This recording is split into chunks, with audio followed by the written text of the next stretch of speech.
Episode की शुरुआत में हम देखते हैं कि जब सीओ ने दिंगशन से पूछा था कि तुम भी मेरे साथ जांगलिंग चलो, तो ये सब सिर्फ दिंगशन का एक सपना था और वो क्लास में अचानक से चौंक कर उठ जाती है। रात में सीओ दिंगशन को पढ़ा रहा होता है, तभी घर की लाइट्स चली जाती है। तभी सीओ जाकर कैंडल ले आता है और क्योंकि दिंगशन को अंधेरे से डर लग रहा था, इसलिए वो अपने कान में और उसी कान में एक ईयरफोन लगाता है और म्यूजिक चला देता है। इसी तरह दोनों इस मोमेंट को एंजॉय करते हैं। अगले दिन जियांग चैन के डैड सॉन्गजी घर पर पहुंच जाते हैं और वहाँ वो उसे काफी जलील करने लगते हैं, जिस वजह से वहाँ पर काफी भीड़ इकट्ठा हो जाती है और उसके दोस्त भी ये सब देखने लगते हैं। जैसे ही सीओ वहाँ पर पहुँचता है तो वो उसके डैड से बात करने के लिए जाता है और उन्हें कहता है कि जियांग चैन सोल्जर इसलिए बनना चाहता है क्योंकि वो आपकी तरह बनना चाहता है। ये सुनकर उसके डैड उसके सोल्जर बनने के लिए मान जाते हैं और इस वजह से सभी लोग काफी खुश हो जाते हैं। अगले दिन स्कूल में सभी फ्रेंड्स डिस्कस कर रहे होते हैं कि किस यूनिवर्सिटी में जाएंगे। दिंगशन बोलती है कि वर्किंग यूनिवर्सिटी का कट ऑफ काफी हाई जाता है और मुझे लगता कि मेरा एडमिशन वहाँ पर हो पाएगा। ये बोलकर वो थोड़ी सैड हो जाती है। तब से टॉपिक चेंज करते हुए बोलता है कि इस वीकेंड हम सभी जियांग चैन से मिलने के लिए जाएंगे क्योंकि वो आर्मी में जा रहा है। जिसके बाद हम जियांग चैन और केके को देखते हैं जो कि उसके जाने से पहले साथ में टाइम स्पेंड कर रहे थे और जियांग चैन उसे अपनी बाइक गिफ्ट कर देता है। केके भी उसे रख लेती है और कहती है कि मैं तुम्हारा इंतजार करूंगी और दोनों एक दूसरे को बेस्ट विशेस देते हैं। जिसके बाद जियांग चैन सीओ के साथ बिलियर्ड्स खेल रहा होता है, लेकिन वो उसे छोड़कर दिंगशन को अपने साथ खेलने के लिए बोलता है और दिंगशन काफी अच्छा खेलकर उसे हरा देती है, जो देखकर वो काफी हैरान रह जाता है। जिसके बाद जियांग चैन सभी लोगों से मिलकर अपनी ट्रेनिंग पर जाने के लिए निकल जाता है, जो देखकर सभी लोग थोड़े इमोशनल हो जाते हैं। अगले दिन स्कूल में मिस्टर लिू सीओ से पूछते हैं कि तुम कौन सी यूनिवर्सिटी में जाना चाहते हो, तो वो बता देता है कि वो वॉकिंग यूनिवर्सिटी में जाना चाहता है। जो सुनकर टीचर कहता है कि नेशनल कंपटीशन भी आने वाला है, इसलिए उसके लिए अच्छे से तैयारी करना। दिंगशन को भी सीओ की काफी फिक्र हो रही थी और वो उसके लिए कुछ करना चाहती थी, तो शादी उससे आइडिया देती है कि वो उसके लिए अपने हाथों से कुछ बनाए। रात में दिंगशन अपने रूम में बैठकर सीओ के लिए कुछ बना रही होती है। अगले दिन जब दिंगशन उठती है तो देखती है कि वो लेट हो गई है, इसलिए वो भागते हुए सीओ के पास जाती है जो कि कंपटीशन के लिए निकल गया था। दिंगशन अब वहाँ पहुँचकर उसे आवाज लगाती है और अपना बनाया हुआ गिफ्ट देती है, जो देखकर सीओ काफी खुश हो जाता है और उसे थैंक्स बोलता है। फिर सीओ हमें अपना एग्जाम देते हुए दिखाया जाता है। अगले सीन में हम देखते हैं कि सीओ दिंगशन को पढ़ा रहा था, लेकिन वो ठीक से ध्यान नहीं दे रही होती, तो सीओ से कहता है कि तुम आखिर ऐसा क्यों कर रही हो, क्या तुम जियांगलिंग नहीं जाना चाहती? तो दिंगशन मना कर देती है और बोलती है कि अब मैं वहाँ पर नहीं जाना चाहती। किसी और यूनिवर्सिटी का नाम लेती है और बोलती है कि अब मैं यहाँ पर जाऊंगी क्योंकि वहाँ मुझे कोई लड़का रोज रोज नहीं पढ़ाया करेगा। ये बोलकर वो उठकर वहाँ से जाने लगती है।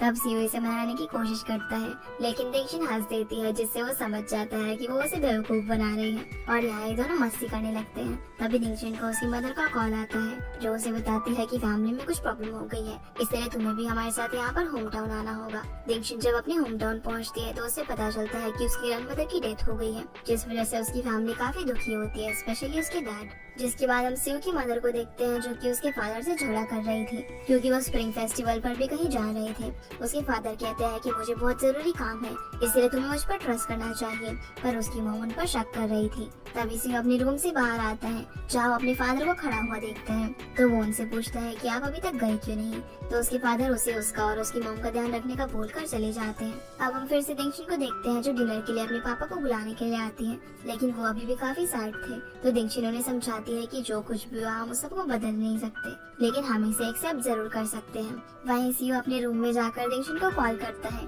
और उससे उसकी फैमिली के बारे में पूछता है, तो वो बताती है कि यहाँ पर सब कुछ ठीक है, पर जब इसके आगे सीओ कुछ नहीं कहता तो दिंगशन उसके लिए हैप्पी न्यू ईयर सॉन्ग गाने लगती है, जो सुनकर सीओ स्माइल करने लगता है।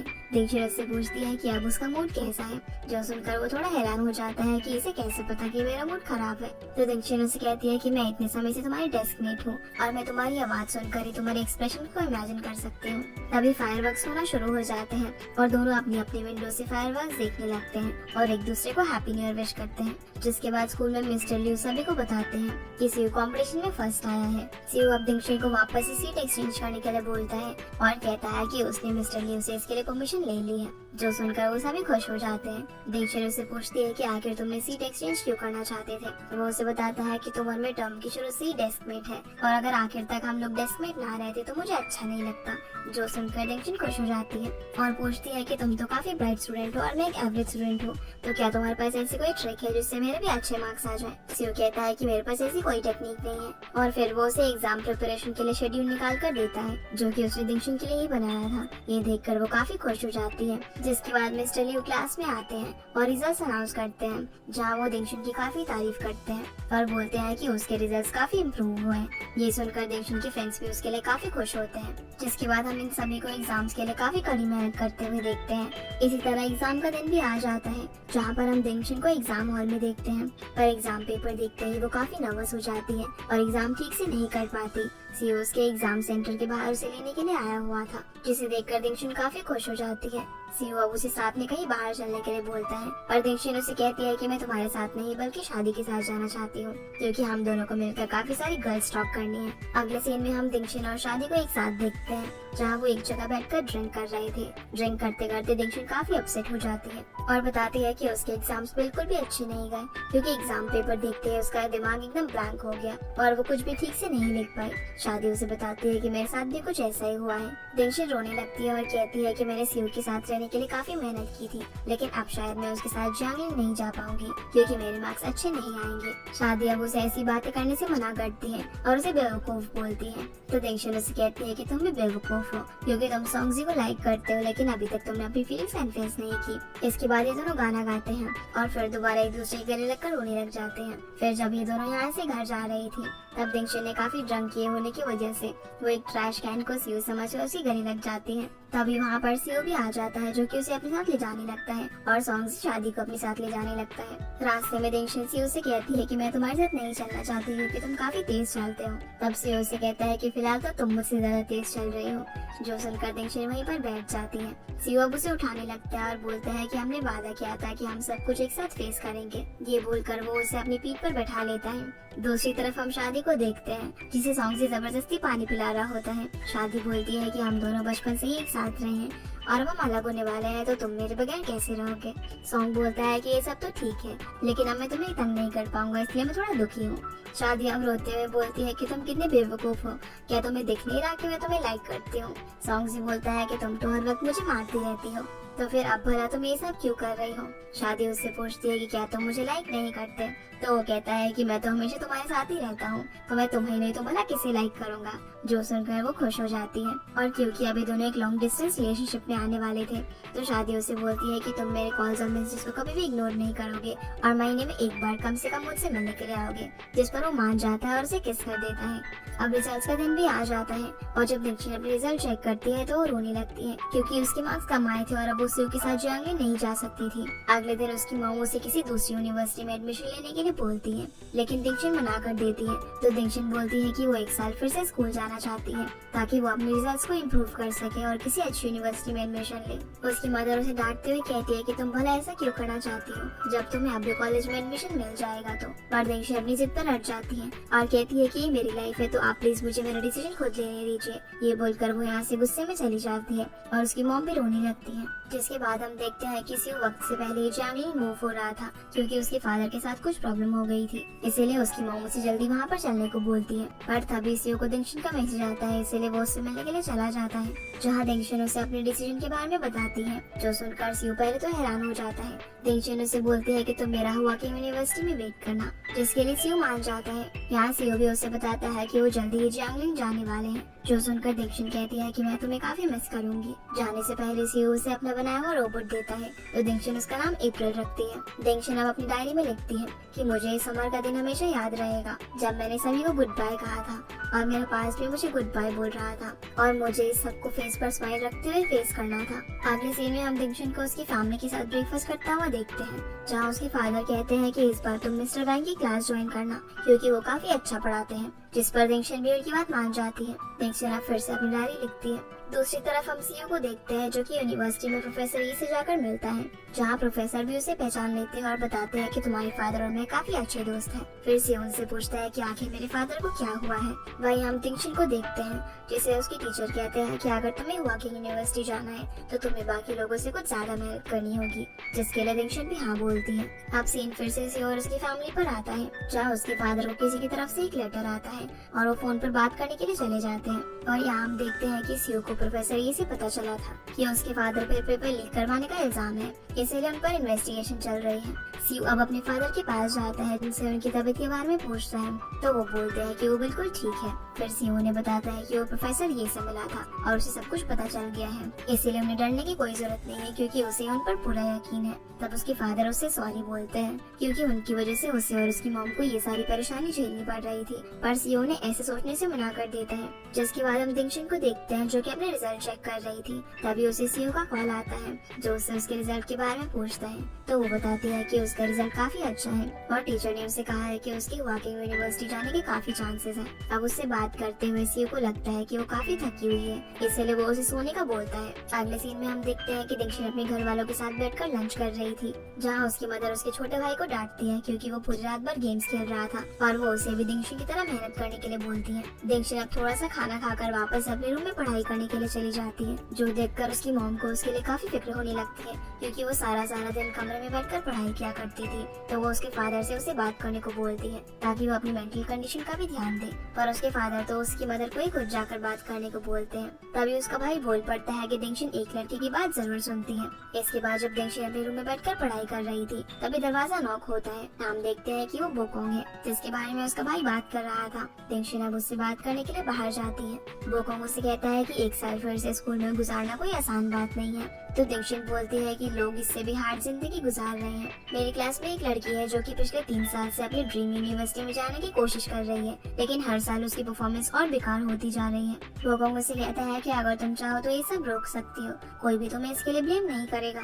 दिंगशिन अब रोने लगती है और कहती है कि ये सब मेरे लिए बहुत ही डिफिकल्ट है। तभी सीयू भी यहाँ पर आ जाता है जो कि दिंगशिन से मिलने के लिए आया था और वो इन दोनों को बातें करते हुए देखने लगता है। दिंगशिन बोकोंग से कहती है कि आखिरकार ये सब मेरा ही फैसला था, इसलिए मैं इसके लिए किसी को ब्लेम नहीं करूंगी और ये सब मैंने सीयू के साथ रहने के लिए किया, लेकिन उसमें और मुझ में काफी डिफरेंस है। वो एक बहुत ही ब्रिलियंट स्टूडेंट है और बोलती है कि उसे तो कभी कभी डर लगने लगता है कि आगे जाकर कहीं लोग ये ना कहें कि सीयू तो बहुत ही ब्रिलियंट है तो फिर वो इस जैसी लड़की के साथ क्यों है। ये सब बोलकर वो काफी रोने लगती है। तो बोकोंग उसे कंसोल करते हुए कहता है कि वो ऐसा कभी भी नहीं सोचेगा और अगर वो उसकी जगह होता तो उसे दूसरों के कुछ भी कहने से कोई फर्क नहीं पड़ता, इसीलिए तुम जो कर रही हो उसे करती रहो। सीयू भी अब ये सब देखकर काफी अपसेट हो जाता है और यहाँ से चला जाता है। रात में दिंगशिन अपने रूम में पढ़ रही होती है, तभी उसकी मदर उसके लिए दूध का ग्लास लेकर आती है और उसे जल्दी सोने का बोलती है। इसी बीच हम सीयू को देखते हैं जो कि उसके घर के नीचे ही खड़ा हुआ था, पर तभी उसे याद आता है कि कैसे दिंगशिन बोकोंग के सामने रो रही थी और वो उसे कंसोल कर रहा था, इसलिए वो उससे बिना मिले ही चला जाता है। अगले दिन सीयू का उसकी यूनिवर्सिटी में पहला दिन था, तभी उसे दिंगशिन का मैसेज आता है जो उसे कांग्रेचुलेशंस बोलती है कि आज तुम्हारी यूनिवर्सिटी में पहला दिन है, जिसके रिप्लाई में सीयू से थैंक्स भेजता है। जिसके बाद हम देखते हैं कि प्रोफेसर ये के पास डोंग नाम का एक लड़का आता है जो कि उन्हें अपना एक आइडिया दिखाने लगता है। तो प्रोफेसर उसे कहते हैं कि तुम ये आइडिया अगले इलेक्शन में दिखाना। ये बोलकर वो आगे चले जाते हैं। तभी उनके पास सीयू आता है, पर डोंग साइड में खड़े होकर इनकी बातें सुन रहा था और उसे इनकी बातों से सीयू की डैड के बारे में भी सब कुछ पता चल जाता है। जिसके बाद हम देखते हैं कि सीयू अपने कॉलेज में एक स्पीच दे रहा था जहाँ पर लुफाई नाम की लड़की बोलती है कि हमारी क्लास में कितना हैंडसम लड़का है और देखना ही मेरा ही होगा। फिर हम दिंगशिन और शादी को आपस में बातें करते हुए देखते हैं, जहाँ वो उसे कहती है कि वो भी तो एक यूनिवर्सिटी स्टूडेंट है और वो तो इतनी बिजी नहीं है, तो भला सीयू इतना बिजी कैसे है कि वो तुम्हारे मैसेज का रिप्लाई भी नहीं दे रहा। यहाँ वो उसे एडवाइस करती है कि छुट्टी वाले दिन तुम क्यों ना उसकी यूनिवर्सिटी जाकर उसे सरप्राइज दो, जिसकी बात मानकर दिंगशिन हॉलीडे वाले दिन उसकी यूनिवर्सिटी में जाती है। इसी बीच हम सीयू को देखते हैं जो कि अपनी क्लास के लिए जा रहा था, पर तभी रास्ते में उसे लुफाई मिल जाती है जो उसे अपना इंट्रोडक्शन देते हुए कहने लगती है कि मैं तुमसे दोस्ती करना चाहती हूँ ताकि तुम मुझे पढ़ा सको। पर सीयू से मना करके वहाँ से चला जाता है और अपनी रोबोट्स एक्सपेरिमेंट की क्लास में पहुँचता है जहाँ प्रोफेसर ये सभी को इंट्रोडक्शन दे रहे थे। तभी प्रोफेसर ली सभी को अपना अपना काम असाइन करते हैं और सीयू को ग्रुप लीडर बनाकर वहाँ से चले जाते हैं। तभी वहाँ पर लुफाई भी आ जाती है और सीयू के पास खड़ी हो जाती है, पर सीयू उसे इग्नोर करके अपना कंप्यूटर ऑन करता है और देखता है कि किसी ने उसके फादर के स्कैंडल के बारे में पोस्ट किया हुआ था, जिसे वहाँ मौजूद सारे स्टूडेंट्स देख लेते हैं और उसके फादर के बारे में बातें बनाने लगते हैं। इसके अलावा वो लोग ये भी कहते हैं कि इस फ्रॉड की बेटे को क्यूएस यूनिवर्सिटी में एडमिशन दिया गया, असल में ये सब कुछ डोंग ने किया था। सीयू को जब पता चलता है कि ये सब उसने किया है तो वो उससे बात करता है। डोंग उसे कहता है कि जो कुछ तुम्हारे फादर ने किया है वैसा तुम मत करना।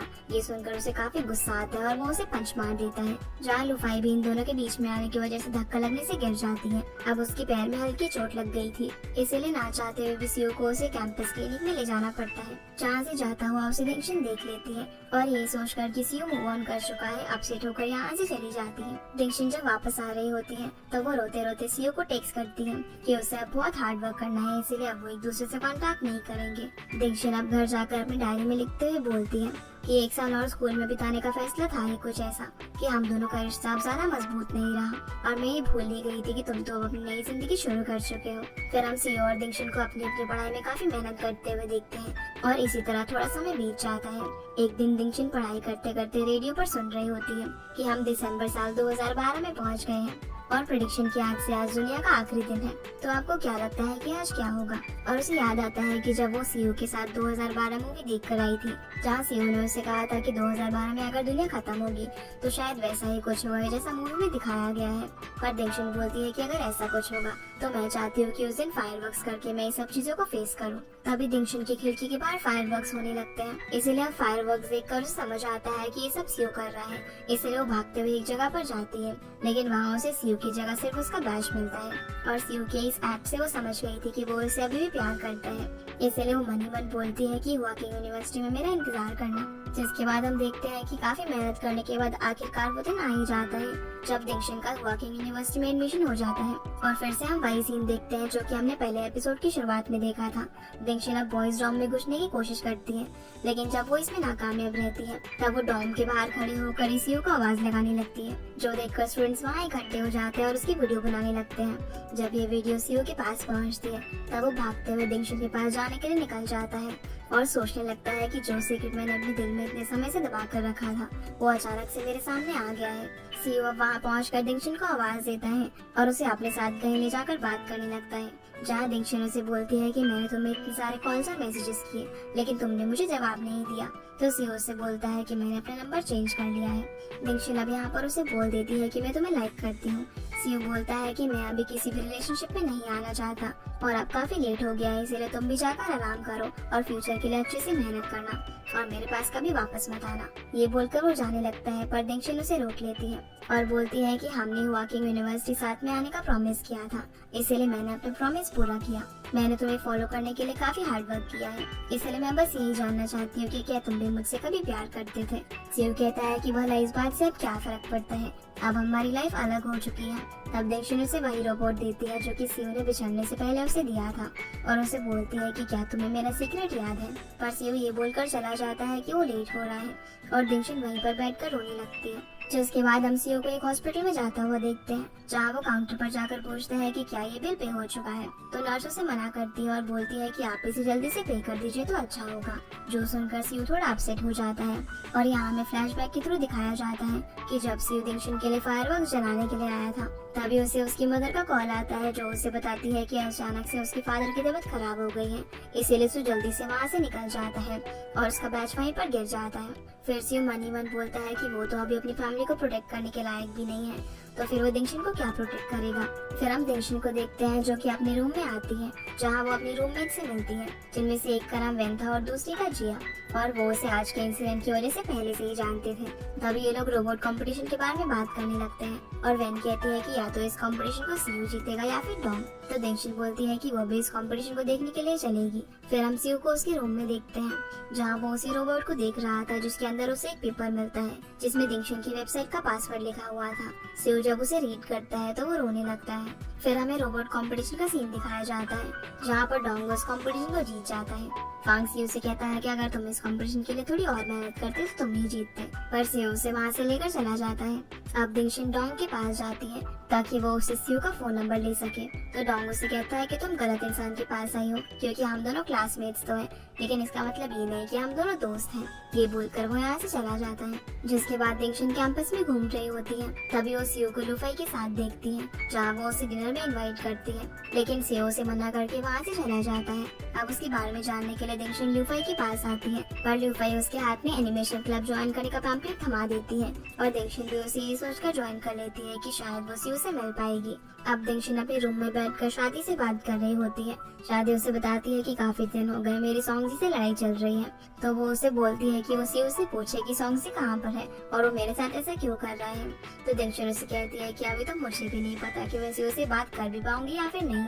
और फिर वो ये बोलकर कॉल रखकर चली जाती है कि आज उनकी पार्टी है, जिसके बाद ये सभी पार्टी करने के लिए जाते हैं जहाँ पर डोंग भी मौजूद होता है। फिर ये सभी लोग ट्रूथ एंड डेयर गेम खेलते हैं, जहाँ सबसे पहले बॉटल दिंगशिन पर ही आकर रुकती है। तो डोंग उससे पूछता है कि उस दिन जब सियो तुम्हें सबके सामने से लेकर गया था, तब तुम दोनों के बीच में क्या बातें हुई। पर दिंगशिन झूठ बोल देती है कि उसने मुझे बताया कि यूनिवर्सिटी में फर्स्ट कैसे आना है। डोंग उसे कहता है कि तुम्हें रूल्स को ओबे करना चाहिए और सच बताना चाहिए, पर क्योंकि दिंगशिन उन्हें नहीं बताना चाहती थी, इसीलिए वो डेयर चुनती है और बोलती है कि मैं तुम सभी के लिए एक सॉन्ग गाती हूँ। फिर वो गाना गाने के लिए स्टेज पर चली जाती है और काफी अच्छा गाना गाने लगती है। उसी वक्त वहाँ पर सियो भी आ जाता है, जो कि इस रेस्टोरेंट में as a waiter part time job करता है। सियो भी उसको गाना गाते हुए सुन रहा होता है और पुरानी बातें याद करते करते काफी इमोशनल हो जाता है। फिर जब दिंगशिन गाना खत्म करके सभी लोगों को वापस ही ज्वाइन करती है, तो सब उसकी काफी तारीफ करते हैं कि वो काफी अच्छा गाना गाती है। तभी डोंग सभी को डिजर्ट्स ऑर्डर करने के लिए बोलता है और वो सियो को इंसल्ट करने के लिए उसे वहाँ पर बुलाता है, लेकिन सियो इस सिचुएशन को काफी अच्छे से हैंडल करता है। फिर वो बाहर आकर सफाई करने लग जाता है। तभी दिंगशिन उसके पास आती है और उसे कल की ट्रीट का रिटर्न गिफ्ट बोलकर एक ड्रिंक देती है, जिसे सियो ले लेता है। दिंगशिन उससे पूछती है कि आखिर तुम्हें क्या हुआ है, तो सियो बताता है कि मेरे फादर की तबीयत खराब है, इसलिए मेरी लाइफ अब पहले जैसी नहीं रही और यही कारण है कि मैं पार्ट टाइम जॉब कर रहा हूँ। और मैंने तुमसे कहा था ना कि अब हमारी लाइफ अलग अलग है, इसलिए तुम भी नए नए लोगों से मिलो और कैंपस की लाइफ को एक्सप्लोर करो और मुझ पर अपना टाइम वेस्ट मत करो। ये बोलकर वो उसे कैन वापस करने लगता है, लेकिन दिंगशिन उसे नहीं लेती और बोलती है कि नई जिंदगी का मतलब ये थोड़ी है कि पास्ट को भूल जाओ। सियो उसे बोलता है कि पास्ट सिर्फ पास्ट होता है। ये बोलकर वो उसकी ड्रिंक को कूड़े में फेंक देता है, जिससे गुस्सा होकर दिंगशिन वहाँ से चली जाती है। पर दिंगशिन के जाते ही वो उस ड्रिंक को वापस से डस्टबिन से निकाल लेता है। तभी सियो को उसका मैनेजर बात करने के लिए बुलाता है और उसे कहता है कि एक गेस्ट ने तुम्हारे खिलाफ कंप्लेन की है, जिससे सियो समझ जाता है और बोलता है कि मैं समझ गया कि आज यहाँ पर मेरी आखिरी रात है। अगले दिन सियो हॉस्पिटल जाता है, जहाँ वो अपनी मदर को काफी परेशान बैठा हुआ देखता है। तो वो उनके पास जाकर उन्हें अपनी सैलरी देता है। उसकी मदर उसे बोलती है कि तुम्हें भी अपने लिए थोड़े पैसे रख लेने चाहिए थे, पर सियो कहता है कि आप चिंता मत करो, मेरे पास स्कॉलरशिप है और वही मेरे लिए काफी है। जिसके बाद हम सियो और फांग को साथ में देखते हैं, जहाँ फांग उसे दिंगशिन की इंटरनेट पर पोस्ट हुई फोटोज को दिखाता है और बताता है कि शायद कोई दिंगशिन की छुपकर फोटोज लेता है और उन्हें अपलोड कर देता है, क्योंकि लास्ट ईयर भी किसी लड़की के साथ ऐसा ही हुआ था। जो सुनकर सियो लैब में जाता है और कुछ बनाने लगता है। रात में हम दिंगशिन को एक जगह पर बैठा हुआ देखते हैं। तभी फांग भी कुछ बहाना करके सियो को उसके पास भेज देता है। दिंगशिन बोलती है कि तुम अपनी लाइफ में इतनी डिफिकल्टीज से गुजरे हो और तुमने मुझे इस सब के बारे में क्यों नहीं बताया। नई लाइफ तो सिर्फ एक एक्सक्यूज है, बल्कि तुम अपनी प्रॉब्लम से भाग रहे हो और यही वजह है कि तुम मुझे एक्सेप्ट नहीं करना चाहते। सियो से बोलता है कि तुम्हें शायद कोई मिसअंडरस्टैंडिंग हुई है, तुम हमारी फ्रेंडशिप को लव समझ बैठी। दिंगशिन कहती है कि तुम्हें क्या लगता है कि मैंने ऐसे ही तुम्हें इतने समय तक चीज किया है। मैंने इस पूरे टाइम में अपने आप से कई बार ये सवाल पूछा है कि क्या मैं वाकई तुम्हें पसंद करती हूँ या फिर ये सिर्फ कोई अट्रैक्शन है। अगर मैं इस दुनिया में श्योरली कोई बात कह सकती हूँ तो वो यही है कि मैं तुमसे प्यार करती हूँ। फिर वो उसे कहती है कि तुम भी खुद से पूछो, पर सियो बोलता है कि मैं तुम्हें सिर्फ अपनी दोस्त समझता हूँ। दिंगशिन उसे कहती है कि हम सबको पता है कि सच्चाई क्या है और तुम मेरे साथ साथ खुद को भी धोखा दे रहे हो। ये बोलकर वो यहाँ से चली जाती है। दूसरी तरफ हम सियो को देखते हैं, जो कि अपने घर पहुँच रहा होता है। तभी उसे दिंगशिन की वो वाली बात याद आती है जब उसने कहा था कि अगर तुम कभी डिप्रेस्ड हुए तो मैं तुम्हारी अनकंडीशनली हेल्प करूंगी। तभी वो अपने घर के बाहर सोंगजी को बैठा हुआ देखता है, जिसे देखकर वो काफी हैरान रह जाता है। तो सोंगजी उससे बोलता है कि क्या तुम मुझे अपने घर में रख सकते हो। सोंगजी और सियो को आपस में बातें करता हुआ देखते हैं, जहाँ सियो से बताता है कि वो हॉस्पिटल अपने पेरेंट्स को देखने के लिए भी जाता है और जॉब भी करता है, जिसकी वजह से उसे आने में कई बार देर हो जाती थी और वो हॉस्टल में नहीं रह सकता था, इसलिए उसने ये रूम रेंट पर ले लिया। अब यहाँ ये दोनों भी अपना दुख एक दूसरे के साथ शेयर करते हैं। पर जब सोंगजी उसे बताता है कि मेरा ब्रेकअप हो गया है, सियो उससे पूछता है कि वैसे भी तो तुम दोनों कई बार ब्रेकअप करते रहते हो। तो सोंगजी कहता है कि लेकिन इस बार सीरियस है। सोंगजी कहता है कि हर बार शादी मुझे डंप किया करती थी, लेकिन इस बार मैंने उसे डंप कर दिया और ये मेरी विक्ट्री है। तब सियो उससे बोलता है कि आखिर तुम कब तक उससे भागोगे। तो सोंगजी उससे बोलता है कि जब तक तुम दिंगशिन से भाग रहे हो तब तक मैं भी शादी से भागता रहूंगा। जो सुनकर दोनों ड्रिंक करने लगते हैं। अगले दिन दिंगशिन फांग से मिलती है और उसकी मदद मांगने के लिए वो उसे काफी मक्खन लगाती है, जिसके बाद हम इन दोनों को सियो की नई जॉब वाली जगह पर देखते हैं, जहाँ दिंगशिन उससे पूछती है कि सियो ने वो वाला रेस्टोरेंट क्यों छोड़ दिया। तो फांग बताता है कि ये सब डोंग ने किया है। उस दिन जब वो लोग डिनर पर गए थे तो वहाँ पर उसने उसकी कंप्लेंट कर दी थी। ये सुनकर दिंगशिन को उसके लिए काफी बुरा लगता है और वो उसके हाथ सियो के लिए खाना भिजवाती है। पर सियो को पता चल जाता है कि ये खाना दिंगशिन ने भिजवाया है, इसलिए वो फटाफट बाहर की तरफ आता है, जिसे देखकर दिंगशन तो खुश होने लगती है। पर सियो पेड़ के पीछे खड़े हुए एक लड़की को पकड़ लेता है और उसका कैमरा छीनकर उसमें से कार्ड निकाल लेता है, क्योंकि यही पर्सन था जो कि छुप छुप कर दिंगशन की फोटोज ले रहा था और उन्हें इंटरनेट पर पोस्ट कर रहा था। अब वो उस लड़के को धमकाकर यहाँ से भगा देता है। फिर सियो दिंगशन को एक अलार्म देता है उसे हैरेसमेंट से बचाने के लिए, जो कि उसने खुद बनाया था, और वो उसे वापस हॉस्टल भेजने के लिए टैक्सी बुलाता है। तभी दिंगशन उससे पूछती है कि शादी का कॉल आया था जो कि सॉन्गजी के बारे में पूछ रही थी। ये सुनकर सियो को गुस्सा आ जाता है और बोलता है कि कोई तुम्हारी फोटोज लेकर ऑनलाइन पोस्ट कर रहा था, लेकिन तुम अभी भी दूसरों के बारे में सोच रही हो। फिर वो टैक्सी बुलाकर उसे वापस हॉस्टल जाने के लिए बोलता है, लेकिन दिंगशन कहती है कि उसे अकेले जाने में डर लग रहा है, इसलिए सियो भी उसके साथ बैठ जाता है। दिंगशन टैक्सी में उसे बोलती है कि आखिर तुम मुझे सच क्यों नहीं बता देते। तो सियो से बोलता है कि मैं अगले साल पढ़ाई करने के लिए अब्रॉड जा रहा हूँ। ये बोलकर वो दिंगशन को ड्रॉप करके चला जाता है, जिसके बाद हम सियो और जोंगजी को साथ में वीडियो गेम खेलता हुआ देखते हैं, जहाँ जोंगजी उसे कहता है कि दिंगशन ने तुम्हारे लिए काफी सफर किया है और वो तुम्हारे लिए यहाँ तक आई है, इसीलिए अगर तुम उसे छोड़कर अब्रॉड चले गए तो इसका तुम्हें बाद में रिग्रेट होगा। सियो उसे कहता है कि मैं अभी किसी भी रिलेशनशिप में आने के काबिल नहीं हूँ। जोंगजी बोलता है कि भला इसमें काबिल वाली बात कहाँ से बीच में आ गई, अगर तुम दोनों एक दूसरे से प्यार करते हो तो साथ में रहने में क्या प्रॉब्लम है। सियो उसे कहता है कि तुम भला मुझसे ऐसी बातें कैसे कर सकते हो, तुमने भी तो यही सब किया है। तो जोंगजी उसे कहता है कि तुम हम दोनों को कंपेयर मत करो, और उठकर यहाँ से चला जाता है। अगले दिन दिंगशन का सीनियर उसे एक चिप देता है और उसे सियो को दे के आने के लिए बोलता है। दिंगशन अब सियो के पास जाकर उसे बोलती है कि कल रात तुमने जो एक्सक्यूज मुझे दिया, मैं उस पर विश्वास नहीं करती और मैं तुमसे डेट करने के लिए थोड़ी बोल रही हूँ। मैं तो सिर्फ ये जानना चाहती हूँ कि तुम मुझसे प्यार करते हो या फिर नहीं। मैं हमेशा तुम्हारे साथ रहूंगी चाहे कुछ भी हो, और ये मेरा प्रॉमिस है। अगले दिन हम देखते हैं कि कंप्यूटिंग डिपार्टमेंट के इंटरव्यू चल रहे होते हैं, तो दिंगशन भी वहाँ पर इंटरव्यू देने के लिए आती है। इंटरव्यू देने के बाद सियो दिंगशन से बात करने के लिए आता है और उसे पूछता है कि तुम आखिर ये सब क्यों करना चाहती हो। दिंगशन बोलती है कि मैं भी तुम्हारे साथ अब्रॉड जाना चाहती हूँ। तो सियो उसे बताता है कि ये सब इतना आसान नहीं होने वाला, तुम ऑलरेडी कॉमिक ग्रुप में हो, तो क्या तुम्हारे पास ये सब करने के लिए इतना टाइम बचेगा। तो दिंगशन कहती है कि मेरे लिए ड्राइंग और तुम दोनों ही काफी इम्पोर्टेंट हो, और जब तक तुम मेरे साथ हो मैं अपने किसी भी डिसीजन पर रिग्रेट नहीं करूंगी। ये बोलकर दिंगशन वहाँ से जाने लगती है और सियो से बोलता है कि तुम बहुत जिद्दी हो। इसी के साथ ये एपिसोड यहीं पर खत्म हो जाता है। तो गाइस, ये थी आज की वीडियो, एंड आई होप आप लोगों को ये वीडियो पसंद आई होगी। तो इस वीडियो को लाइक कर चैनल को सब्सक्राइब जरूर कीजिएगा। आपसे फिर मिलते हैं अगले एपिसोड में, तब तक के लिए गुड बाय।